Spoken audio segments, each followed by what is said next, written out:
আল্লাহ তাআলা পাহাড় বানিয়েছেন জমিনের জন্য প্যারেক স্বরূপ, প্যারেক। জিবাল আওতাদা, জমিনকে বানিয়েছেন, জমিন পাহাড়কে বানিয়েছেন কি স্বরূপ?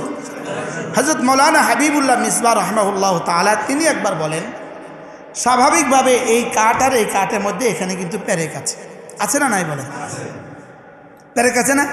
দুই কাঠের মধ্যে কি আছে? প্যারেক আছে। আমরা দেখতেছি যেটা, এটা প্যারেকের মাথা, এক সুতা আমরা দেখি বাহির দিয়া, এখানে কিন্তু প্যারেক আছে, প্যারেক আছে। আমরা দেখি যেটা, এটা হলো কি? প্যারেকের মাথা। এটা কদ্দূর দেখি? আচ্ছা, 4 ইঞ্চি প্যারেকের মধ্যে ভিতরে থাকে কদ্দূর? পুরোটাই। উপরে থাকে কয় সুতা?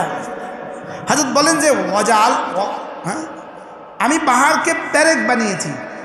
এর অর্থ হলো পাহাড়ের উপরিভাগের যেটা আমরা দেখি এটা হলো প্যারেকের মাথা, আর বাকি পাহাড় জমিনের ভিতরে আছে।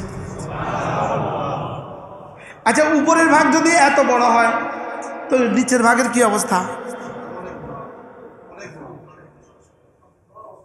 সৌদি আরবের এক শহর আছে আল সুদা, এটা হইল আবহা শহর থেকে 100 কিলোমিটারের মাথায় এক শহর আছে, এটার নাম কি? এটা জমিন থেকে 36,000 ফিট উপরে। কত হাজার ফিট উপরে? তয়েফ শহর জমিন থেকে 10,000 ফিট উপরে। কত ফিট উপরে? তো 36,000 ফিট উপরে যদি হয়, 36,000 ফিট যদি হয় প্যারেকের কি, তো প্যারেকের নিচের অংশ কি অবস্থা? কি ভাই, আপনি আবহা থেকে যাবেন 300 কিলোমিটার চলবেন, 300 কিলোমিটার যাবেন আপনি মাহাইল শহরে। কোন শহরে? এই 300 কিলোমিটারের মধ্যে আধা কিলোমিটার আপনি পাবেন না স্থলভাগ, কোনো জমিন বলতে কোনো শব্দ নাই, শুধু কি? শুধু পাহাড়, শুধু পাহাড়। কখনো পাহাড়ের পেট ছিদ্র করে আপনি চলে যাবেন, কখনো পাহাড়ের উপর দিয়ে যাবেন, কখনো পাহাড়ের সাইড দিয়ে যাবেন, লেকিন পাহাড় ছাড়া কোনো কি নেই। 300 কিলোমিটার রাস্তা আছে। পৃথিবীর কোনো জনমানব নেই, পৃথিবীর কোনো গাছগাছালি নেই, পৃথিবীর কোনো পানি নেই, শুধু পাহাড় আর শুধু পাহাড়। তো এবার বলুন তো দেখি, এই পাহাড়ের উপরিভাগ যদি এমন হয় তো নিচের কি অবস্থা? হ্যাঁ, আর এই পাহাড় বানিয়েছেন রব্বে করিম জমিনের জন্য কি স্বরূপ? এবার বলেন, ওয়াতারজুফুল আরদু ওয়াল জিবাল, অচিরেই একদিন আসবে যেদিন এই জমিন কাঁপবে। ওয়াতারজুফুল আরদু, জমিন কি হবে? প্রকম্পিত হবে। ওয়াল জিবাল, পাহাড়গুলো প্রকম্পিত হবে। এরপরে রব বলেন পাহাড়গুলো কেমন হবে জানো? ওয়াকানাতিল জিবালু কাসিবা মাহিলা, পাহাড়গুলো কেমন হবে? কাসিবা, কাসিবা মানে বালির ডিবি, বালির পাহাড়। এই পাহাড়গুলো রেজা রেজা হয়ে বালিতে পরিণত হবে। কিসে পরিণত হবে? বালির স্তূপ হবে, বালির স্তূপ। কাসিবা, বালির স্তূপ হবে। এবার বলে মাহিলা, শুধু বালির স্তূপ হবে না, এবার প্রবাহিত বাতাসের চোটে প্রবাহিত পানির মতো প্রবাহিত হয়ে চলে যাবে। এবার বলুন তো রব কত ক্ষমতাওয়ালা বলেন। ওয়াতারজুফুল আরদু ওয়াল জিবালু, বলো না, ওয়াকানাতিল জিবালু কাসিবা মাহিলা, আর পাহাড়গুলো কেমন হবে? কাসিবা, বালির স্তূপ হবে, আর মাহিলা, প্রবাহিত পানির মতো প্রবাহিত হয়ে চলে যাবে। আল্লাহু আকবার। তাহলে পৃথিবীতে প্রথম ঘর কোনটা? বাইতুল্লাহর এই জমিন পৃথিবীতে কি? আমাদের টুমচরের হুজুর একবার, টুমচরের এক মেয়ে বিয়ে দিছে পেয়ারাপুরের দিকে। হুজুর গেছেন, হুজুর তো সবসময় সামাজিক কাজে সবসময় থাকেন, হুজুরও বিয়েতে গেছে। ওখানে ঝগড়া লাগছে, টুমচরের কাউকে ওই গ্রামের কেউ চরুয়া বলছে। কি বলছে? এই চরুয়া, তোরা চরত মাসে হিন্নালিল্লাহ।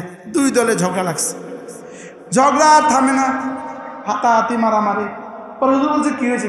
হুজুর আমগরে চরুয়া কইছে। আমগরে কি কইছে? হুজুর বলছে বসেন বসেন বসেন বসেন বসেন বসেন। হুজুর বলতেছে ইন্না আউওয়ালা বাইতিন লাল্লাযী বিবাক্কাতা উদিআ লিন-নাস লাল্লাযী বিবাক্কাতা মুবারাকা। আপনারা টুমচরওয়ালাদেরকে চরুয়া বলছেন, আপনারা শহরে ওরা চরুয়া। আসলে টুমচরওয়ালারাও চরুয়া, আমনেরাও চরুয়া। বাকি পার্থক্য হয়েছে আমরা নতুন চর, আমরা টুমচরওয়ালারা আমরা নতুন চর, আপনারা পিয়ারাপুরওয়ালারা পুরান চর।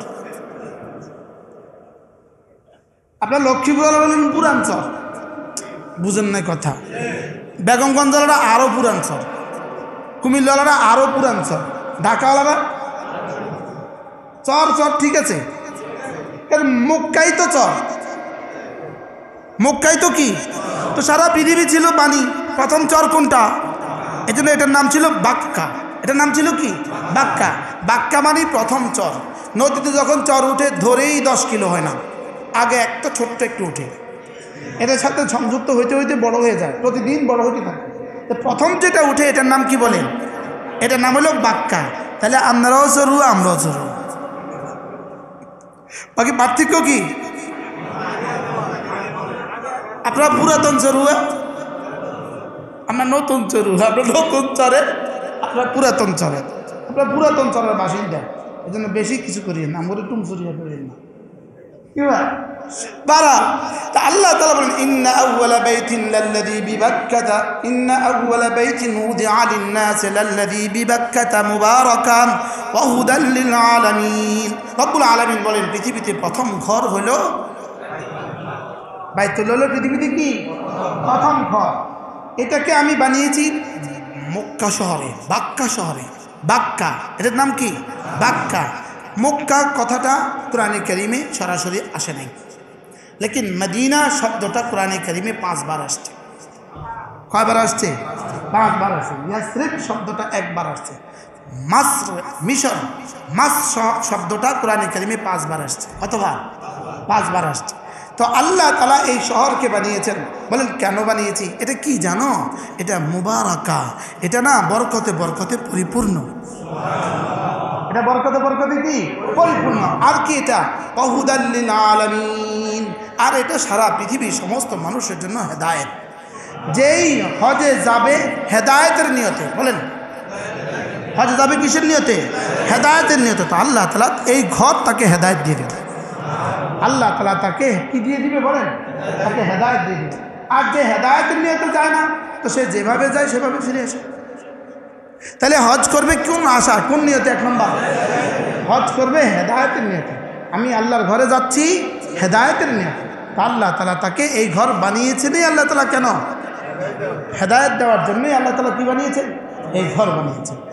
প্রত্যেকেই নিয়ত করেন যে ইনশাআল্লাহ আমরা হজে যাব। রিটায়ারমেন্টের পরে যাবেন না, এখন যাবেন। এখন থেকে ফিকির শুরু করে দেন ইনশাআল্লাহ। এই কথা আমি আপনাদেরকে বারবার বলছি।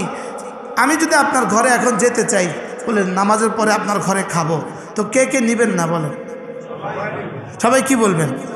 জি অবশ্যই, জি অবশ্যই। তো আপনার ঘরে আমি যেতে চাইলে যদি আপনি নিতে তৈরি হন, তো রবের ঘরে আপনি যেতে চাইলে রব কেন নেবেন না? কি হয়? তাহলে বোঝা গেছে চাওয়ার মধ্যে দুর্বলতা আছে। চাওয়ার মধ্যে কি আছে? যদি কেউ চাওয়ার মতো চায়, তো আল্লাহ তাআলা তাকে নিবেন ইনশাআল্লাহ। বলেন ইনশাআল্লাহ। এই জন্য প্রত্যেকে হজের নিয়ত পাক্কা তো ইনশাআল্লাহ। আল্লাহ আমাদের প্রত্যেককে সুস্থ সবল অবস্থায় হজ করার তৌফিক দান করেন। প্রত্যেকেই সঞ্চয় শুরু করে দেন, নিবন্ধন শুরু করে দেন, নিবন্ধন করেন, এরপরে বিসমিল্লাহ পড়ি প্রস্তুতি দিতে থাকেন। আল্লাহ তাআলা আমাদেরকে হজ করার তৌফিক দান করেন। আর হজ করবেন তো কোনো আল্লাহওয়ালার সাথে হজ করবেন। কি বলছি? শুধু ব্যাপারী হিসাবের সাথে হজ করবেন না। কি বলছি? হ্যাঁ, শুধু ব্যাপারী সাহেবের সাথে কি করবেন না? ব্যাপারী সাহেব কি করবেন? আপনাকে নিয়ে মক্কা রাখবেন। মক্কা এক হোটেলে আপনাকে নিয়ে রাখছে 7 দিন 8 দিন। এই কয়দিন আপনি নামাজ হারামে পড়লেন, এরপরে বুদ্ধি করে আপনাকে মদিনায় নিয়ে যাবেন। মদিনা থেকে আয়না আপনাকে মক্কা থেকে 4-5 কিলোমিটার দূরে রাখবেন। আপনি হারামে আর নামাজ পড়তে পারলেন না। আমার বুঝেই ধরে না, 1 ওয়াক্ত নামাজের দাম 1 লক্ষ ওয়াক্ত। কত ওয়াক্ত? কিন্তু আপনি শুধুই 50,000 টাকা অথবা 1 লক্ষ টাকা কম দিয়া, মূলামূলি করে কম দিয়া, আপনি পুরো সফরে হারাম থেকে নামাজ থেকে বঞ্চিত হয়ে গেলেন। বুঝে আসছেনি কথা? হজে যাবেন, প্রথম জিজ্ঞেস করবেন আমার হোটেল বাইতুল্লাহ থেকে কত দূরে, এটা বলেন। বুঝেন না? বলবে বাইতুল্লাহ থেকে 50 গজ দূরে। এবার জিজ্ঞেস করবেন এখানে কতদিন থাকবেন, বুঝলেন না? তো বলবে 8 দিন থাকবো। এরপরে কোথায় নেবেন? এরপরে মদিনায় নিয়ে যাবেন। এরপরে কোথায় নেবেন? এরপরে আজিজিয়াত রাখবো। আপনি বলবেন আমি আপনার সাথে যাব। হাও কন না নাও কন, আমি বুঝাতে পারছি আপনাকে? কি লেগা? আপনি আর হারামে নামাজ পড়তে পারবেন না, না সুযোগ নেই। আপনি হারামে আর নামাজ পড়তে পারবেন না। বেঁচে গেল আপনার 1 লাখ টাকা, লেকিন আপনি বঞ্চিত হয়ে গেলেন প্রতি বেলা নামাজ 1 লক্ষ ওয়াক্ত থেকে। তো হিসাব নিকাশ কি করলেন? এই বেটা কিন্তু শেষে তেনাতুনা কিনা কিন্তু 2 লাখ টাকা বাজার করছে, বুঝেন না? বাজার করছে কত লাখ টাকা, কিন্তু এখানে বঞ্চিত হয়েছে কত রক্ত নামাজ থেকে? 15 থেকে 20 দিন সে আর হারামে নামাজ পড়তে পারে নাই। এই দুঃখটা আমি মক্কা শরীফের থেকেই নিয়ত করে আসছি। এবার বাংলাদেশে মুসলমানদেরকে এই কথাগুলো বলে দিব। কি আপনার নামাজ আল্লাহ বাইতুল্লাহ কেন বানিয়েছেন? হযরত ইব্রাহিমকে বাইতুল্লাহ বানিয়ে আল্লাহ বলছেন কেন বানিয়েছি বাইতুল্লাহ জানো? রব্বানা লিয়ুকিমুস সালাহ। কেন বানিয়েছি? শুধুই নামাজের জন্যই আমি বাইতুল্লাহ বানিয়েছি। আর আপনাকে একটা কৌশল দিছে, কৌশল হিকমত দিছে। আপনি মুলায়া 8 লাখের 6 লাখে আনছেন, 7 লাখের 6 লাখে আনছেন। এবার আপনার হোটেল কোথায়? আজিজিয়া শরীফে। মক্কা শরীফে হোটেল না, আজিজিয়া শরীফ। এটা আরেকটা শহরের নাম। আজিজিয়া শরীফে আপনার হোটেল। বাস আপনার হারাম থেকে নামাজ গেল, তওয়াফ গেল, সব গেল।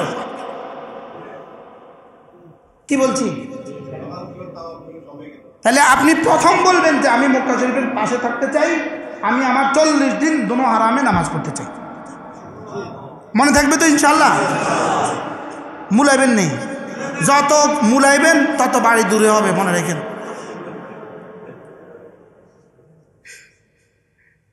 যত পলিসি করবেন তত বাড়ি দূরে হবে, কারণ ওই বেটা তো আপনার বেটা জায়গা বেচছে, আপনাকে হোটেল দিবে না। এই জন্য বাইতুল্লাহতে হজ করার নিয়ত করবেন বাইতুল্লাহর কাছে থেকে। বলেন ইনশাল্লাহ, বলেন ইনশাল্লাহ।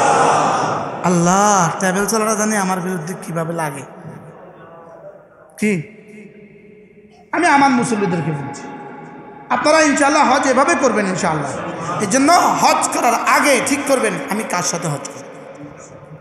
যে মুআল্লিম নিজে বাইতুল্লাহতে গিয়ে নামাজ পড়ে না, সে আপনাকে কোথায় গিয়ে নামাজ পড়াবে? এরকম মুআল্লিম আছে নি? চেয়ারম্যান সাহেব, এরকম মুআল্লিম আছে নি? আজীব বিষয়। কি মনে করছে এটাকে? আমার বুঝে ধরে না, এটা কি সফল? সে বাইতুল্লাহতে নামাজ পড়ে না। মুআল্লিমুল হুজ্জাজের মধ্যে মুফতি সাঈদ আহমদ রাহমাহুল্লাহ লিখছেন, কোন মানুষ যদি 30 দিন আল্লাহর ঘরে নামাজ পড়ে, কতদিন? বাংলাদেশে থাইকা, ইন্ডিয়া পাকিস্তান থাইকা আর আমেরিকা থাইকা 950 বছর হায়াত পেয়ে নামাজ পড়লে যে পরিমাণ নেকি হবে, এই পরিমাণ নেকি হবে।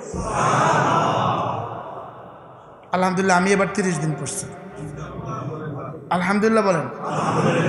আরো মজার খবর হলো, আমার কাফেলার একজন হাজিরও তাকবীরুল্লাহ ছুটে নাই, একদিনও ছুটে নাই, না ছুটতে পারবে না। এটা তাকবীরুল্লাহ ছুটতে পারবে না। আল্লাহ তাআলা যেন আমাদেরকে এভাবে হজ করার তৌফিক দান করেন। তাহলে হজ করতে যাবেন কি টাকা কমায়া, ব্যাপার হিসাবের সাথে? বলেন, ওই ঘরের মালিকের কোনো বন্ধুর সাথে হজে যাবেন? বলেন কি বলছি, বলেন। ঘরের মালিকের কোনো বন্ধুর সাথে কি? আপনি চেয়ারম্যান সাহেব বাসা যাবেন তো কার সাথে যান? চেয়ারম্যান সাহেবের কোনো বন্ধুর সাথে যান। এমপি সাহেব বাসা যাবেন তো কার সাথে যান? তা আল্লাহর ঘরে যাবেন তো কার সাথে যাবেন? কোনো আল্লাহওয়ালাদের সাথে, কোনো ভালো আলেমের সাথে হজে যাবেন। কোনো ভালো আলেমের সাথে কি, যিনি আমাকে বাইতুল্লাহতে নামাজ পড়াবার সুযোগ দিবেন, তার সাথে হজে যাবেন। আল্লাহ তাআলা মেহেরবানি করে আমাদেরকে কবুল করেন। এই মুহূর্তে আপনারা যারা আছেন, আল্লাহ আপনাদের সকলকে বারবার হজ্জে মাবরুর নসিব করেন। আল্লাহ আমাদের সকলকে মাফ করে দেন।